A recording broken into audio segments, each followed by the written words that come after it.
Bonjour à tous et merci, chers membres du jury, d'être avec moi aujourd'hui pour évaluer mon travail sur la modélisation des effets de la compétition interspécifique et des pratiques sylvicoles sur la croissance des jeunes pins forestiers. Dans un premier temps, en fait, je vais recontextualiser mon travail, puis après, je vais aborder les notions qui sous-tendent ma thèse et définir les objectifs de ma thèse. Ensuite, je vais aborder dans une première partie la modélisation juvénile à partir des données de suivi françaises, puis dans une seconde, évaluer l'impact de la compétition aux lumières exercée par la fougère aigle sur la croissance des semis de pins sylvestres, avant de faire une synthèse et de conclure avec des perspectives. Donc déjà, nous nous situons dans un milieu de foresterie. Donc la foresterie est un milieu en tension, difficile à prévoir, puisque soumis à de nombreux acteurs et avec un contexte changeant. Nous nous situons plus spécifiquement dans le contexte de la plantation, donc qui définit dans notre cas particulier des peuplements qui sont équiens et monospécifiques, et les plantations représentaient en 2009 4% de la surface forestière mondiale, tout en fournissant 50% de la production en bois. Dans le cas des plantations comme dans le cas des régénérations, en fait, la phase juvénile est moins connue que la phase adulte et très difficile à prévoir puisqu'il y a de nombreux acteurs et de nombreuses interactions. C'est néanmoins une période très importante puisqu'elle est, dans le cas des plantations, le meilleur moment pour améliorer le rendement de la parcelle ainsi que la survie des peuplements.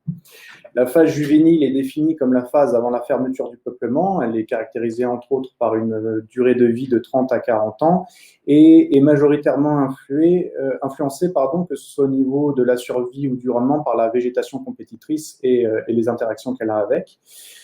À la fin de cette phase juvénile, on va passer d'une phase qui est majoritairement influencée par la végétation interspécifique vers une phase plus adulte qui sera influencée par la compétition intraspécifique. Je passe à la diapo suivante. Parmi les éventails des relations qui peuvent exister entre deux espèces, nous allons nous intéresser plus spécifiquement à la compétition. Donc, la compétition est définie comme une interaction négative entre les espèces qui engendre une réduction de la survie, de la croissance ou de la reproduction. Et dans cette compétition, nous allons regarder la compétition indirecte, qui est la compétition pour les ressources, qui s'opère quand les deux espèces vont utiliser en fait le même pool de ressources. Cette utilisation conjointe des deux espèces qui peut dépasser l'offre en fait immédiate du site en question. La végétation compétitrice, elle est caractérisée par tout ou partie des caractéristiques suivantes que je vous ai listées. Un fort taux de croissance, comme vous pouvez le voir sur les deux photos du bas, un comportement opportuniste et monopoliste, un système racinaire très dense et un système racinaire aérien très développé. Donc, vous pouvez voir notamment pour la fougère aigle le gros taux de recouvrement sur les deux parcelles. Et pour limiter l'impact de cette végétation compétitrice, les professionnels du secteur ont mis en place en fait tout un tas de méthodes de préparation de sites pour limiter la compétition interspécifique. Ça concerne évidemment la préparation de la plantation et les premières saisons de croissance, et il y a un large éventail de méthodes disponibles. Nous y reviendrons de manière plus extensive en première partie. Donc maintenant, les objectifs de la thèse. Nous allons définir un triptyque, donc qui est le triptyque ressources, semis, végétation compétitrice, qui interagissent entre eux, et nous avons les préparations de sites qui vont interagir sur l'état de la végétation compétitrice. Dans une première partie, nous allons regarder finalement quel est l'impact de la préparation de sites sur la croissance des semis, sans regarder néanmoins les étapes intermédiaires, c'est-à-dire l'état de la végétation compétitrice ou le niveau des ressources. Dans la seconde partie, nous mettons de côté la préparation de sites et nous allons regarder plus spécifiquement la relation entre les ressources et les semis et entre la végétation compétitrice et les ressources. Parmi le continuum d'outils de modélisation disponibles en foresterie aujourd'hui, nous avons deux extrêmes que nous allons définir. Dans un premier temps, les modèles dendrométriques qui représentent l'application de méthodes statistiques à de grands ensembles de données. Ils sont très largement utilisés par les gestionnaires et sont souvent basés sur des fonctions sigmoïdes. Ce qu'il faut noter sur ces modèles, c'est qu'ils ont des prédictions qui sont basées sur les données précédemment acquises sur ce site. Ensuite, diapo suivante, je suis en diapo 13, excusez-moi. Les modèles écophysiologiques donc, se situent à l'extrémité inverse du spectre et vont représenter en fait tous les processus de croissance sous-jacents. Ils sont basés sur des principes écophysiologiques et utilisent abondamment les données climatiques. C'est des modèles qui peuvent être assez simples, qui peuvent aller de la simple utilisation de la lumière à des choses qui sont beaucoup plus complexes, en utilisant notamment tous les systèmes de bilan hydrique, de bilan nutritionnel, de respiration, etc., etc. Évidemment, ces deux modèles ont des avantages et des inconvénients. Les modèles dendrométriques, les premiers, sont simples d'utilisation et robustes. Néanmoins, ils sont très difficilement extrapolables à des conditions différentes de leurs conditions de paramétrage. Les modèles écophysiologiques, quant à eux, peuvent prendre en compte beaucoup plus de variations. Par exemple, si on a intégré la température dans ces modèles, on pourra faire jouer la température à loisir. Toutefois, leur tendance récursive a tendance à magnifier les erreurs. Leur nature récursive a tendance à magnifier les erreurs, et requiert souvent une large gamme de paramètres qu'il est parfois difficile d'évaluer et ou de récolter. Ce que nous allons faire aujourd'hui, finalement, c'est un modèle hybride. C'est quelque chose qui va se situer entre ces deux modèles. Nous allons faire un modèle hybride de type potentiel réducteur, c'est-à-dire que nous allons partir d'une courbe dendrométrique potentielle et par l'intermédiaire de certains détails physiologiques qui reposent sur des relations allométriques, nous allons pondérer cette croissance potentielle pour, entre autres, pouvoir prendre en compte l'effet de la végétation interférente. Dans ces modèles hybrides, l'efficacité de l'utilisation du rayonnement est le principal mécanisme utilisé. C'est ce que vous pouvez voir notamment sur la représentation schématique du modèle 3PG. Puisque à partir de la lumière incidente, qui est symbolisée par le soleil, en fait, il y a tout un tas d'étapes intermédiaires qui vont venir et qui vont en fait affaiblir cette somme de lumière par plusieurs processus. En fait, on s'aperçoit à travers ce schéma que la lumière est influencée par tous les autres processus physiologiques, que ce soit l'eau, mais aussi la nutrition, le déficit pression-vapeur, la température, etc. Il faut noter que la réponse de la croissance aux facteurs environnementaux peut être fortement non linéaire et assez difficile à prévoir puisque la plupart de ces facteurs environnementaux ont des interactions et sont synergiques ou antagonistes et qu'il y a beaucoup de multicollinéarité entre ces derniers. Enfin, ce que j'aimerais mettre en avant, c'est qu'il y a une véritable carence dans l'offre de modélisation aujourd'hui, puisque la plupart des modèles se concentrent sur des peuplements avancés et seuls quelques-uns d'entre eux intègrent les stades juvéniles. Pourtant, les modèles juvéniles sont très intéressants, particulièrement pour les gestionnaires, puisqu'ils permettent, par exemple, d'éviter de conclure trop rapidement sur l'efficacité d'un traitement ou de mettre en lumière, à contrario, finalement, un site ou une espèce qui va bien marcher avec un traitement. Également, on peut noter que la plupart des modèles et des recherches sur ce sujet vont concerner des espèces résineuses, même s'il y a quelques feuillus de disponibles. Donc maintenant, la première partie sur la modélisation juvénile à partir des données de suivi françaises. Nous avons vu qu'il y avait plusieurs types de techniques pour les préparations de sites. On les a regroupées ici en 4 grandes catégories. Les engrais ou les fertilisants d'abord, qui vont qui vont consister en... Alors, il y a quelqu'un qui touche à l'écran, excusez-moi, ça ne va pas du tout. J'ai un problème, Corinne. Ah, voilà.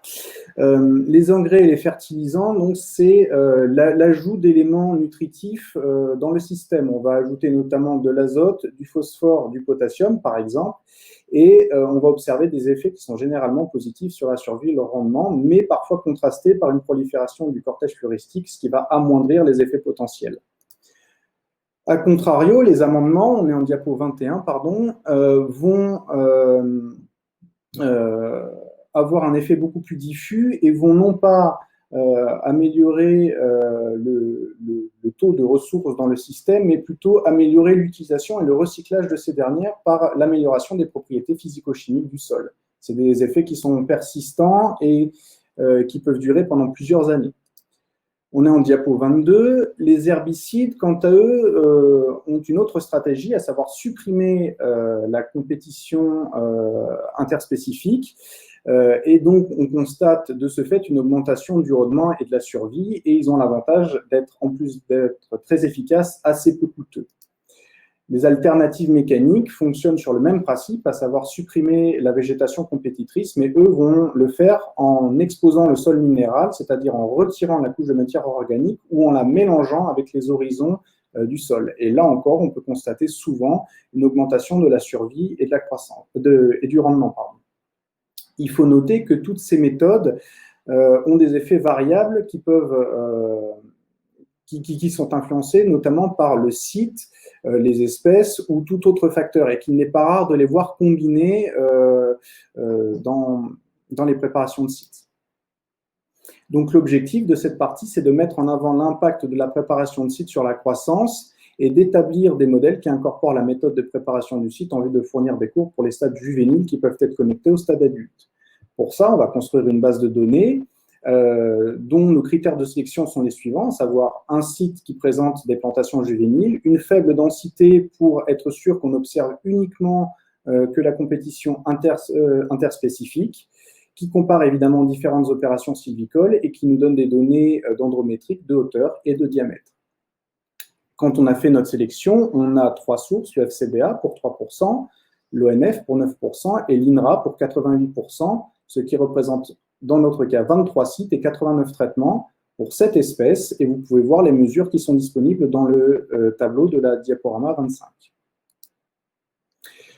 Nous sommes en diaporama 26. Nous partons ensuite sur un modèle non linéaire, qui est le modèle de Clark de 1983, où nous avons Y qui représente la variable dendrométrique, en l'occurrence la hauteur ou le diamètre.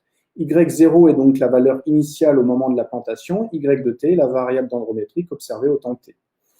Nous avons également alpha et bêta, qui sont des paramètres à estimer, sur lesquels nous allons avoir un effet fixe du type de traitement, plus des effets aléatoires multiniveaux.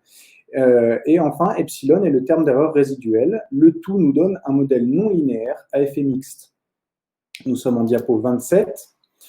Donc, comme nous pouvons le voir, nous avons des résultats solides qui présentent des différences entre les traitements très contrastés qui ont tendance à délivrer le même message. Je ne vais pas tous les aborder aujourd'hui, je vais simplement aborder le plus explicite. Nous sommes en diapo 28. Comme nous pouvons le voir sur le chêne, nous avons 3 grands messages qui ressortent. Déjà, nous allons nous intéresser à la courbe violette et on peut s'apercevoir que les traitements combinés, en l'occurrence ici le type hybride d'herbicide, présentent la meilleure croissance. Ensuite, et c'est la courbe jaune, nous pouvons voir que les amendements sont le second meilleur traitement à 5 ans, mais qui sont dépassés par les types herbicides et mécaniques à 10 ans et rattrapés en termes de hauteur moyenne à 20 ans par le témoin. Enfin, nous avons les types mécaniques et les types hybrides qui sont assez performants et qui présentent des performances comparables, tellement comparables qu'on n'est pas capable de les distinguer statistiquement. Ensuite, nous avons, en diapo 29, nous avons des résultats qui sont, sur lesquels il faut être un peu plus prudent puisqu'on a des données déséquilibrées, mais qui tendent quand même à confirmer le message précédent. Là encore, je ne vais pas tous les décrire. Nous sommes en diapo 30. Quand nous regardons le peuplier, typiquement, nous pouvons voir que nous avons les 3 courbes du dessus avec des empattements qui sont très restreints, ce qui n'est par exemple pas le cas de la courbe verte en dessous. Et cela relève du fait que, en fait, pour les 3 types de traitements, donc les traitements hybrides, le traitement mécanique et le traitement herbicide, nous avions plusieurs sites, alors que pour le traitement témoin, nous n'avions qu'un seul site. Il ne nous est donc pas possible de véritablement différencier l'effet site de l'effet traitement. Nous sommes en diapo 31. Tout cela nous amène aux conclusions suivantes. Déjà, c'est que nous avons une souplesse de la fonction puissance qui nous a permis de nous ajuster sur une large gamme de sites, d'essences et de types de traitements, et ça, c'est très positif. Nous sommes en diapo 32. Les traitements, c'est que les traitements combinés ont montré globalement les meilleures performances, et ensuite, nous avons des performances similaires dans les traitements chimiques et mécaniques. Donc, à ce stade, selon nos critères, nous ne sommes pas capables de les différencier. Il faut intégrer d'autres critères, comme le coût financier, par exemple, ou l'impact sur l'environnement. Les perspectives, quelles que soient finalement nos considérations, notre perspective est d'avant tout d'augmenter notre jeu de données pour combler dans un premier temps les données qui sont déséquilibrées, et ensuite, nous n'avons pas pris en compte la bordalité, ce qui pourrait offrir un autre regard sur certains résultats, comme par exemple l'amendement pour le chêne, puisque nous avons vu qu'à 20 ans, il y a la même hauteur moyenne que le témoin, mais en revanche, nous pouvons voir quand même sur l'ensemble du profil que la hauteur avant ces 20 ans est quand même toujours supérieure au témoin, et donc on peut imaginer qu'il s'est dégagé plus tôt de la compétition. et donc que ça peut avoir une influence sur la survie et à terme le rendement de la parcelle. Maintenant, abordons l'impact de la compétition eau-lumière exercée par la fougère-aigle sur la croissance des semis de pins sylvestres. Donc nous reprenons notre triptyque de base. À la place de la ressource, nous mettons l'eau et la lumière, dont les disponibilités sont corrélées à cause de la compétition et qui sont indépendants au niveau des processus physiologiques dans la plante. Nous allons parler d'abord de la lumière. Donc la lumière, la productivité primaire nette dépend directement de l'interception de la lumière. C'est normal, c'est la base de la photosynthèse. Mais ce qu'il faut noter avec la lumière, c'est qu'on peut avoir une réponse à la lumière qui varie le long du gradient de lumière. Les plantes qui reçoivent le moins de lumière vont avoir tendance à mettre des stratégies en place pour se dégager de cette compétition le plus vite possible. L'eau, c'est souvent le facteur de stress le plus important pour une plante et contrairement à la lumière qui a un effet instantané, on observe pour l'eau un effet de report, c'est-à-dire que les conséquences d'un stress hydrique vont pouvoir être observées parfois plusieurs mois, voire même plusieurs années après ce stress. Par ailleurs, il est souvent la source ou l'accentuation d'autres formes de stress. On est en diapo 37. Diapo 38 maintenant. Pour construire notre site, on a mis donc en relation deux espèces qui partagent une aire de répartition commune et qui sont parfaitement connues des gestionnaires. La première, le pin sylvestre, qui présente l'avantage d'avoir une croissance rapide, on est en diapo 39, pardon, une croissance rapide, ce qui va nous permettre d'avoir des résultats très vite, qui est héliophile, c'est-à-dire très sensible à la lumière, ce qui va nous arranger pour différencier la compétition lumière et eau, et qui est résistant aux sécheresses modérées. Ensuite, on est au diapo 40. La fougère est un compétiteur qui est assez redoutable puisqu'il est particulièrement compétitif pour la lumière. En effet, 10 frondes par mètre carré suffisent à produire une couverture maximale. Et il présente également un fort maillage de rhizomes, ce qui va lui permettre notamment d'être très compétitif pour les nutriments et l'eau du sol. Le but de notre site, c'est donc de questionner l'impact de la compétition sur la lumière et sur l'eau à travers un protocole de distance.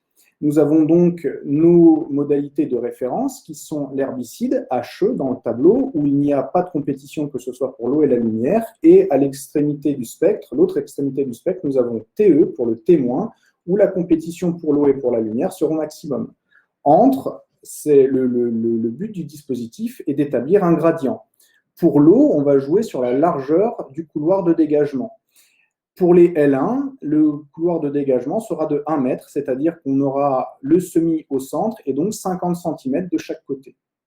Pour les L50, le couloir de dégagement sera de 50 cm, donc on aura le semis au centre et 25 cm de chaque côté.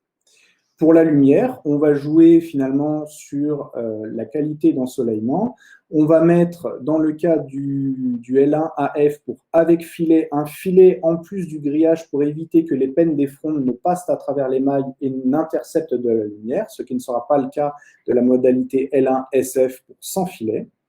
Pour le cas des modalités de 50 cm de largeur, on va incliner les piquets.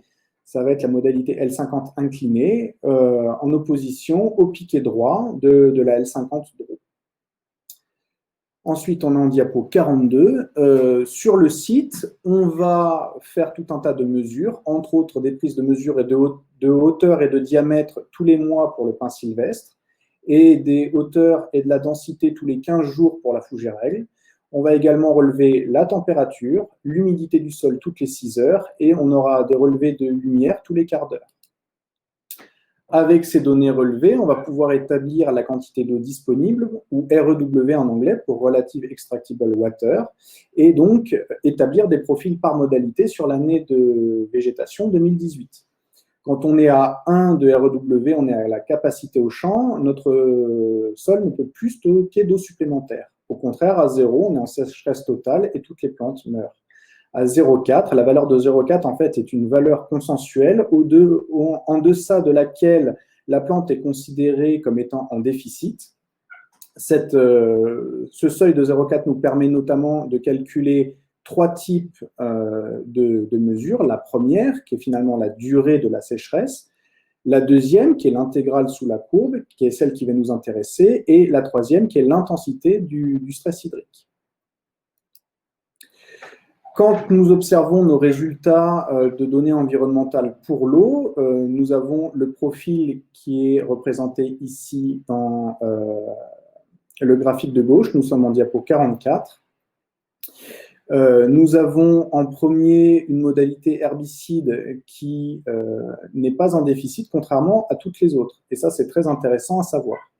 Quand nous observons le graphique à droite, nous pouvons voir donc des boîtes qui nous donnent l'intégrale de REW en fin de saison de végétation. Nous pouvons voir que nous avons un gradient avec d'abord le témoin, puis les deux modalités L50 que nous ne pouvons pas différencier statistiquement l'une de l'autre, c'est ce qui est représenté par la barre en bleu juste au-dessus des deux boîtes. Puis après, nous avons les deux modalités L1 que nous ne pouvons pas différencier statistiquement non plus, c'est représenté par la barre également. Et enfin, la meilleure somme de REW est pour la modalité herbicide. Nous avons également les données de lumière. Donc, nous avons établi un profil de lumière de référence qui est présenté à gauche et qui représente le profil de lumière pour nos modalités herbicides. Et grâce à ce profil de référence, nous avons pu calculer, entre autres, les éclairements relatifs pour les autres modalités. Je ne vais vous présenter qu'un aujourd'hui, celui du témoin. Nous pouvons voir plusieurs éléments sur le graphique de droite. En premier, sur la courbe verte, nous pouvons voir un creux qui est très marqué, qui représente en fait la saison de croissance de la fougère, avec notamment la croissance de la fougère de juin à juillet qui sera très marquée, et puis la dégénérescence des frondes de fougère de juillet à mi-août. Et quand on regarde les trois courbes, on s'aperçoit qu'elles nous délivrent un autre message. La courbe verte représente les capteurs situés à 1,20 m de hauteur. La courbe orange se situe à 80 cm de hauteur et la courbe rouge située à 40 cm de hauteur. Et on s'aperçoit que ces niveaux de capteurs vont se dégager de la compétition en lumière, pas au même moment dans l'année. On aura les capteurs à 1,20 m qui vont se dégager à partir du premier tiers d'août, ceux qui sont à 80 cm qui vont se dégager à partir du premier tiers de septembre et ceux qui sont à 40 cm qui vont se dégager à partir du premier tiers d'octobre. Donc la hauteur a une importance prépondérante pour la compétition en lumière. Quand on s'intéresse à ces profils de lumière, donc là, je vous présente sur ce graphique la somme de lumière en fin de saison de végétation et on peut s'apercevoir que là aussi, nous avons un gradient. Nous avons en tout premier le témoin, qui a la somme la plus faible, suivi du L50 droit, qui est juste à côté. Ensuite, nous avons par ordre les deux modalités L1 que nous ne pouvons différencier statistiquement, ce qui est symbolisé par la barre. Puis, enfin, nous avons la modalité L50 inclinée. Et après, avec la meilleure somme, nous avons l'herbicide, qui est tout à droite. Maintenant, quand nous observons, nous sommes en diapo 47, les données dendrométriques, nous pouvons nous apercevoir que le diamètre est un très bon discriminant pour les différentes modalités. On s'aperçoit que d'un point de vue du diamètre, on est capable de différencier toutes les modalités les unes des autres, hormis la modalité L1 avec filet, qui est la courbe en bleu, et la modalité L50 inclinée, qui est la courbe en jaune, qui sont reliées par la petite barre que vous pouvez voir à droite. Ça nous donne également un autre message, à savoir que la modalité herbicide est très au-delà de toutes les autres et qu'elle va se dégager très tôt et très fort sur le site. Pour ce qui est de la hauteur, on est en diapo 48. On a des résultats qui sont beaucoup plus nuancés puisqu'on n'est pas vraiment capable de différencier les modalités les unes des autres. C'est ce que vous pouvez voir avec les barres à droite. Néanmoins, elles ont deux messages intéressants à délivrer. La première, c'est qu'il y a plusieurs phases de croissance sur pas mal des courbes. Et la deuxième, c'est que le témoin, qui est notre modalité avec le plus fort taux de compétition en lumière et en eau, n'est pas la modalité avec la hauteur moyenne la plus faible en fin de saison de végétation.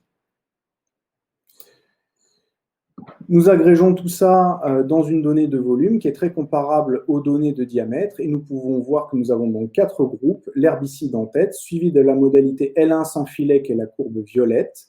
Et enfin, nous avons un troisième groupe qui est représenté par les modalités L1 avec filet en bleu et L50 incliné en jaune, qui ne sont pas différentes statistiquement. Et enfin, le groupe de queue, qui sont les modalités L50 droite, la courbe marron, et les modalités témoins, qui sont la courbe rouge.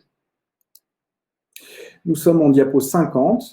Donc, histoire de prendre la mesure de ce qu'a été la compétition cette année, vous pouvez voir sur le graphique représenté en vert la hauteur moyenne des modalités herbicides et ce qu'a été la croissance de la fougère cette année qui est représentée en rouge.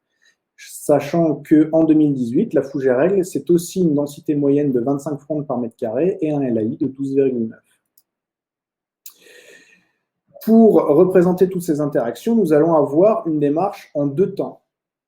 Nous allons, dans un premier temps, partir des ressources observées et déterminer finalement quel est l'impact sur la croissance des semis de pin sylvestre. Dans un deuxième temps, à partir de la végétation compétitrice, nous allons voir quel est l'impact sur les ressources et essayer de les modéliser. Et enfin, c'est l'association de ces deux démarches qui va nous permettre finalement d'estimer l'impact de la végétation compétitrice sur le pin sylvestre. Pour cela, nous allons repartir de notre équation définie en première partie. Nous allons lui substituer T le temps par psi T, qui est la quantité de lumière reçue par l'arbre depuis le début de la saison de végétation jusqu'au moment T de la mesure. À cela, comme nous sommes dans un modèle hybride de type potentiel réducteur, nous avons défini notre courbe potentielle. Nous avons donc lui ajouté deux réducteurs. Le premier, FD, le réducteur de déficit, et le second, FT, qui est le réducteur de température, les deux étant compris entre 0 et 1 et vont donc nous permettre de pondérer cette croissance potentielle. Pour les réducteurs, nous avons choisi comme réducteur de température celui décrit dans le modèle 3PG par Landsberg et Waring, à ceci près que nous avons intégré T bar, qui est la température moyenne depuis le début de la saison de végétation. Pour ce qui est du réducteur d'humidité, nous avons calculé avec l'équation qui est présentée en bas à gauche le déficit moyen depuis le début de la saison de végétation et nous l'avons intégré dans un réducteur linéaire qui est l'équation en haut à gauche. Nous sommes en diapo 58. Voici donc les résultats du modèle qui part des ressources observées pour décrire la croissance. Nous retrouvons finalement quelque chose de tout à fait similaire aux données de volume que nous avons pu observer dans les variables dendrométriques, à savoir que nous avons une modalité herbicide qui va se détacher très nettement de toutes les autres et très tôt, et une modalité L1 sans filet, qui est la courbe violette, qui sera la seconde meilleure modalité et qui va se détacher des modalités à plus faible rendement. Sur le graphique de droite, vous pouvez voir en fait la comparaison des prédictions moyennes de volume du modèle qui sont en ordonnée et les observations moyennes de volume du jeu de données qui sont en abscisse. Et vous pouvez voir qu'on a une très belle relation entre les prédictions et les données observées puisqu'on a un Y qui est quasiment égal à 1 et un très bon R carré, ce qui nous laisse penser que notre modèle colle au plus près des données. Donc, on peut dire que ce premier modèle, cette première étape, est satisfaisante. Nous allons donc ensuite, nous sommes en diapo 60, nous intéresser à la seconde étape, c'est-à-dire expliquer le niveau de ressources par la végétation compétitrice. Nous avons donc la quantité de lumière exprimée en fonction du temps, c'est la somme de lumière qui est représentée à gauche, et nous avons l'intégrale de REW en fonction du temps, c'est-à-dire la somme de REW à droite. On peut voir que le profil est très asymptotique pour la lumière, il est beaucoup plus polynomial pour l'eau. Je passe à la diapo 61. Pour ça, on a donc décidé d'ajuster deux équations différentes pour l'eau et la lumière. Une équation de Mitch-Terlich pour la lumière, un polynôme d'ordre 2 pour l'eau. On va d'abord s'intéresser à la lumière. Donc, on a psi t qui est fonction de deux paramètres, alpha et bêta, d'un paramètre fixe qui est k et du jour de végétation. Sur alpha et bêta, on va y introduire un effet fixe de la modalité et des effets aléatoires multiniveaux. Pour l'eau, c'est un polynôme d'ordre 2, donc là encore, ça va être défini en fonction du temps, de gamma qui est un paramètre fixe, et de alpha et bêta, qui vont être donc là encore des paramètres sur lesquels il y aura un effet fixe et des effets aléatoires multiniveaux. Et on va, pour la lumière comme pour l'eau, estimer les paramètres alpha et bêta dans des modèles non linéaires à effet mixte. Comme on a des estimations paramétriques de alpha et bêta, pardonnez-moi, on est en diapo 62, on a des estimations paramétriques de alpha et bêta pour chaque modalité. On est donc capable de relier les estimations paramétriques de alpha et bêta à de la distance, puisque chaque modalité traduit une distance de travail par rapport du semis par rapport à la végétation compétitrice. Et on peut s'apercevoir que la relation entre les estimations paramétriques de alpha comme de bêta dans le cas de la lumière, est complètement linéaire en fonction de la distance. Donc, avec ce modèle, nous sommes capables, en fonction de la distance, de recréer des profils de lumière pour chaque niveau de compétition. Et quand nous faisons la somme de ces lumières sur l'année 2018 et que nous comparons la somme totale de lumière en fin de saison de végétation par rapport au niveau de compétition qui est représenté par la distance, on peut s'apercevoir que cette relation est linéaire. Nous sommes en diapo 63. Nous procédons de la même manière pour l'eau et nous pouvons nous apercevoir que si la relation reste linéaire entre les estimations paramétriques de alpha et la distance, elle a une forme qui est beaucoup plus polynomiale entre les estimations paramétriques de bêta et la distance. Cela dit, nous sommes également capables de recréer des profils de lumière pour chaque niveau de compétition et quand nous faisons la somme de REW et que nous prenons la somme en fin de saison de végétation de REW en fonction de la distance, nous avons mis en évidence une relation qui est cette fois-ci non linéaire, c'est-à-dire que la compétition pour l'eau se fera de plus en plus importante au fur et à mesure que la distance diminue. Donc, nous avons, dans cette deuxième phase, expliqué de manière satisfaisante la relation qu'il y a entre la fougère et le niveau de ressources. Maintenant, on va combiner tout ça. Nous sommes en diapo 65, c'est-à-dire que nous allons partir, nous allons, à travers le modèle que je viens de décrire, modéliser le niveau de ressources pour chaque niveau de compétition, et en fonction de ce niveau de ressources, prédire la croissance des pins sylvestres. Et ça nous donne les résultats qui sont présentés en diapo 65. Nous avons donc à gauche les résultats du modèle qui sont très comparables au modèle précédent, où nous retrouvons finalement un profil qui est tout à fait connu. Nous avons les modalités herbicides qui vont se détacher très tôt et très fort de toutes les autres. Et nous avons les modalités L1 sans filet, qui sont représentées par la courbe violette, qui vont être la deuxième modalité la plus performante et se dégager des modalités les moins performantes. Là encore, nous avons cherché à comparer finalement les moyennes de prédiction du volume de ce modèle étendu et les moyennes des observations du jeu de données. Et c'est ce qui est représenté dans le graphique à droite. Et nous pouvons voir que malgré le fait que nous avons un Y un peu moins bon que le modèle précédent, nous avons quand même un très bon résultat puisque nous sommes pratiquement égal à 1 et que nous avons un très bon R carré. Donc on a malgré tout un modèle qui colle assez bien aux données. Concrètement, comment tout cela se traduit d'un point de vue du gestionnaire? Nous avons une relation entre la végétation compétitrice et le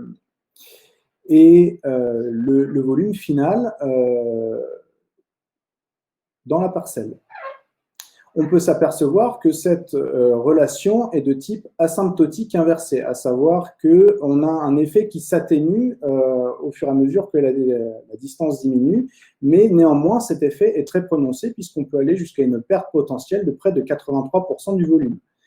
On peut voir aussi avec le graphique de droite que finalement la réponse en fonction de la distance est assez différente et ne se produit pas au même moment de l'année. C'est ce qui est notamment mis en évidence par la modalité L1SF, dont je le rappelle, la distance du semis à la végétation compétitrice est de 50 cm par rapport aux autres, puisqu'on a finalement un affaiblissement de ce volume qui est moindre.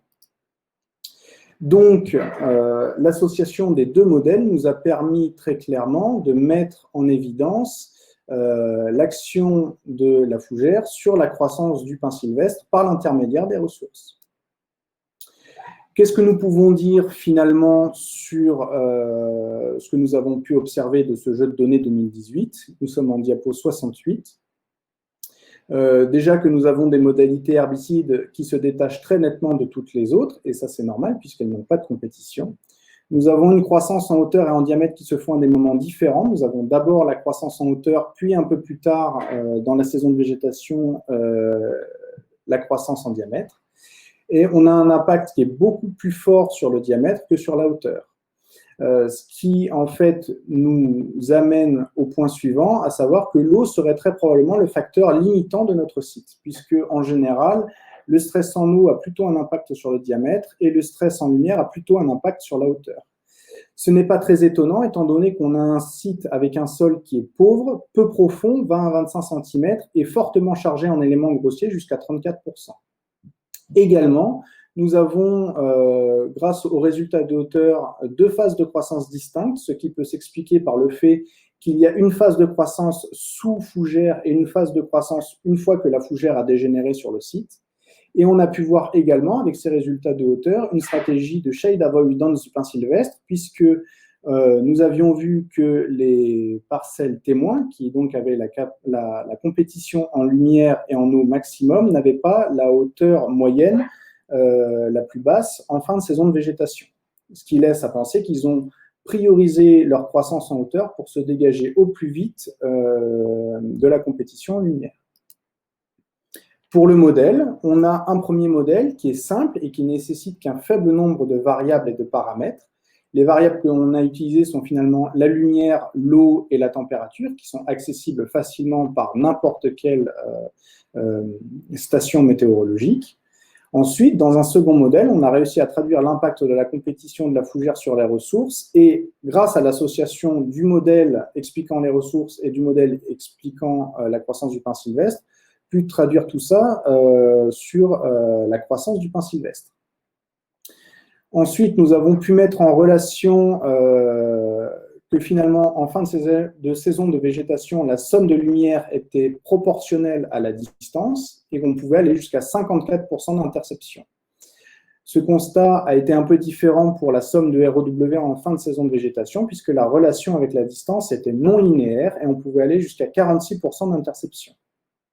Enfin, quand on traduit tout ça en relation sur le volume, qui est finalement la variable agrégée qui va intéresser le gestionnaire, on s'aperçoit que la relation entre la distance et la croissance du pin sylvestre est de type asymptotique inversé et qu'il y a de très forts impacts puisqu'on peut aller jusqu'à 83% de perte de volume.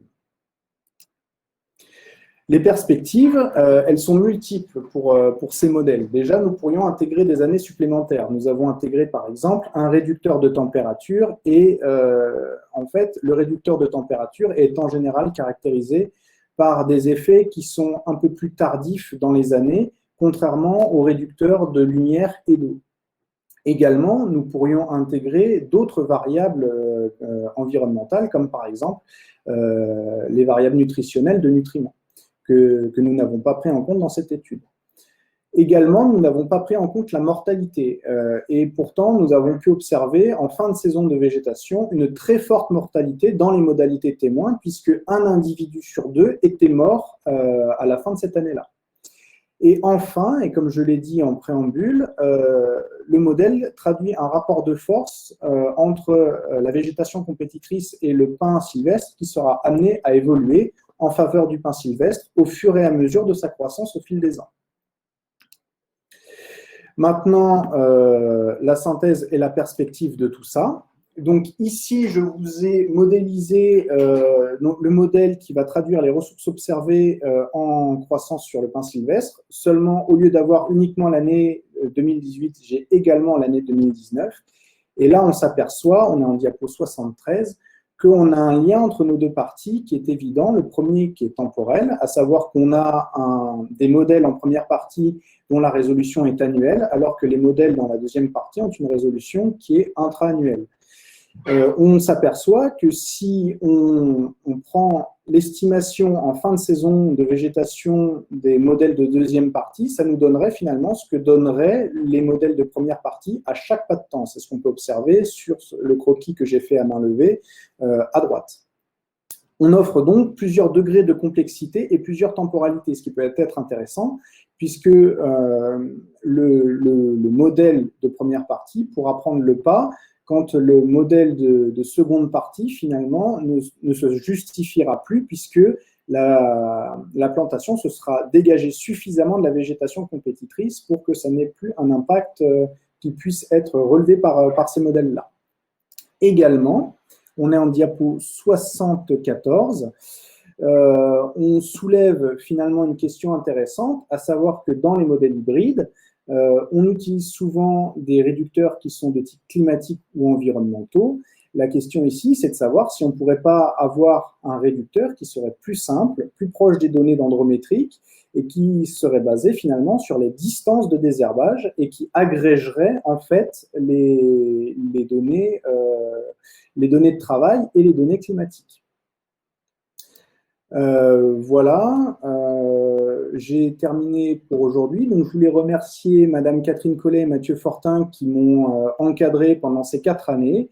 Également, un grand merci à Monsieur Sainte-Marie qui a été d'une aide tout à fait précieuse, particulièrement en fin de thèse. Et enfin, je voudrais faire un petit coucou à ma femme Claire et à ma petite fille Evelyne, sans oublier tous mes compagnons d'aventure dont je vous ai listé les noms ici. Je vous remercie de votre attention.